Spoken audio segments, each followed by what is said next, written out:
Hey there, Fletch from All Things Overlanding here, and today we're going to be doing a small modification to my 2023 Nissan Frontier Pro 4X.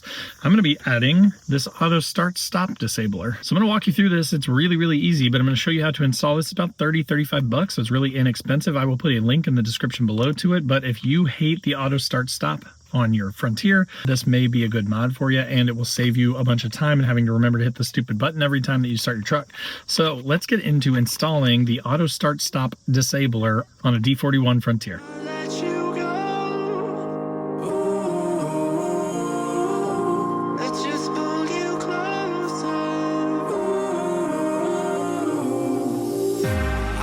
Understand where it came from, but you got it, my got it. It began in the land of the sandstorm. I fought it, though I wanted everything to do with what you give to me. Loosening my grip. All right, so again, the link in the description below will be to the exact one that I bought, but the instructions are actually not bad. Like, they show you exactly where all the clips are. They kind of walk you through what you need to remove. You need to start below your HVAC and pull that panel out. Then you got to pull the HVAC controls out. And then essentially you're just going to unplug that button for the auto start stop from the middle. And then you're going to plug this harness in between it.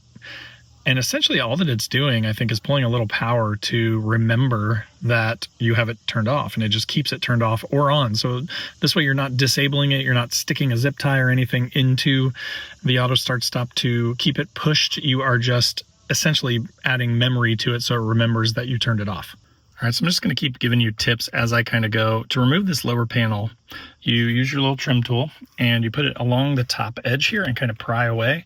Now, you have to pull harder than you think. I was kind of like, what is going on? This isn't releasing, but as you can see, there's a clip here and there's a clip right there. And you've got all these plugs that are also holding on it. Plus it also is sort of sandwiched against these, I don't know what you call these grab handles here. But so you really have to kind of pull it out. So once I got it to kind of pop, there was about maybe like a ½ quarter-inch gap up here. I was able to get my fingers down in it and kind of pull it out towards me. Now this is about all the play that I've got here with these cords. So I may unplug these because there's 2 screws, according to the instructions back behind here, that we have to remove in order to then pull the HVAC panel out. And then that's going to give us access to the auto start stop button up here where we're going to plug in our little disabler. So just know that you're going to pull on this pretty hard. It's going to feel a little scary, but nothing to be worried about. Pull it straight out. And then if you want to pull out these plugs, because they all look unique, so it'll be easy to plug back in. And then we will get to the 2 screws behind and then pull the HVAC, and I'll give you tips if I run into any challenges there. Okay, so another quick update. I ended up unplugging my heated seat and then the USBs. The USBs have sort of a tab on the top of them that gets pushed down. The heated seat, it's on the inside of the harness. So I kind of reached around the edge here and pushed the button and pulled it out. With those 3 detached, then this thing sits really flat down here, and I didn't have any problems. So there is a screw up here, and then there's another one right there. So you're going to remove those 2 screws next. Okay, another little tip for the HVAC panel. It's actually pretty easy. I did not use a trim tool at all.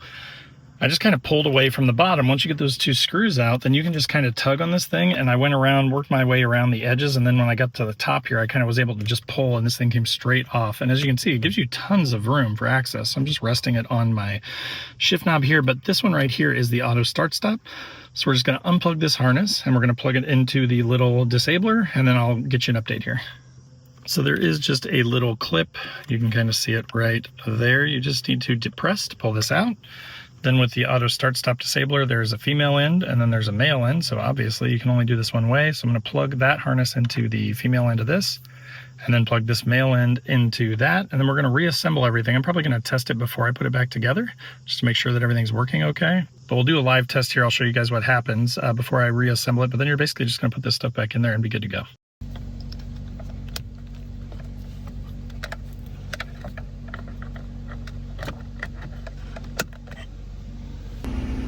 All right guys, so as you can see, I just turned the truck on and the light came on indicating that the auto start stop is already off.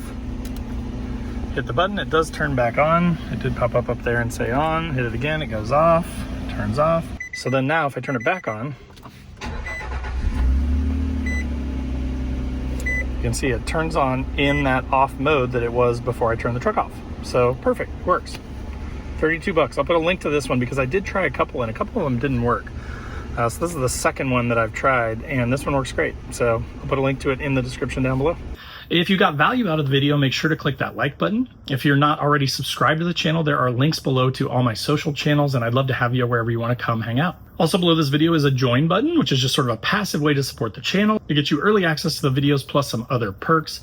But if you want to be more involved with all things overlanding, there is also a link to my Patreon page. And on the Patreon page, for $5 or more, you get access to a 24/7 Discord where we all chat and share memes, and we buy, sell stuff. We talk about rigs and gear and all kinds of stuff. It's become a really fun little group. And then we have a once a month Zoom call, and we're going on a couple trips a year. We're actually going to be going to the Ozarks this year in September, which is going to be a ton of fun.